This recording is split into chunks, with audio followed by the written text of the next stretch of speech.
All right, welcome to Unit 3, Prioritizing Actions, part of the Self-Organization course. The reason I made this course is because we hear a lot of things of what we should do, but there's still a gap between the inspiration that we see and what people tell us we should do and what artists tell us we should do. But then to actually implement it in real life, we need a few toolkits. So today I'm going to share about how can we prioritize action on paper. How can we have a framework for that we can get to when our mind is maybe overwhelmed and we cannot do it on the fly. All right, why is it important? Let me cite Kendrick here. Your priorities messed up, put energy in wrong shit, Hennessy and Crown Vic, and he goes on. It's from Hood Politics, and I love that.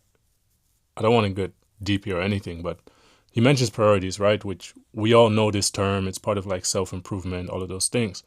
But he also mentions energy because, well, the priorities we make on one side relate to the energy we put into the world, and the energy that we get, similar to the food that we consume, is energy, is building blocks of our body. And same with the conversations, those things are building blocks of our mind. It's important that we keep an open mind, but we also can sense pretty quickly when we're around energy that's not for us. So in that sense, we can prioritize our action to filter this energy out earlier. Doing marketing right now is less important than actually getting the job done. Or maybe finding a new hobby right now is less important than investing into the sports community that you're already part of, right? And elevating that. So much about that. Let's go to the journaling challenge so you can get active.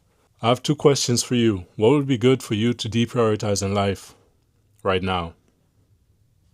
And what would be good for you to give more energy to? And you can roll back what I said in the last minute and a half for a bit of inspiration. I have an example as well. This is the actual toolkit, the Eisenhower Matrix for prioritization. You can get it if you go on my website, free resources. There's a link to a Canva board that you can visit and view. It has all of the resources from the previous unit, the vision board, the goal setting template, and now also the Eisenhower matrix. So basically go on there so you can kind of zoom in a bit more. But what the Eisenhower matrix is about is you have two axes, one urgent, non-urgent, and the other is difficult and easy. Let's say we have an action that says write 100 new clients. You just have to text people, right? Or you break it down even further and say, I have to find those people as well. But let's just say we found them already. Then the other axis is urgent.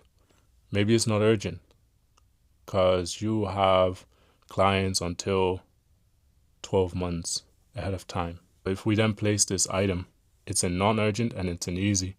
And that means we should delegate this. So each of the quadrants gives you a hint on what to do with it. If it's urgent, if it's difficult, do it now. Like the largest task, you need to do it now. Otherwise, if you do it later, it might take longer than you think. Right? If it's easy and non-urgent, delegate it. Let someone else do it. Whether that's AI or someone you can just quickly hire, maybe on Fiverr. Keep prioritizing your actions. Don't put your energy in wrong shape. Put it in the right things and thrive. See you next time.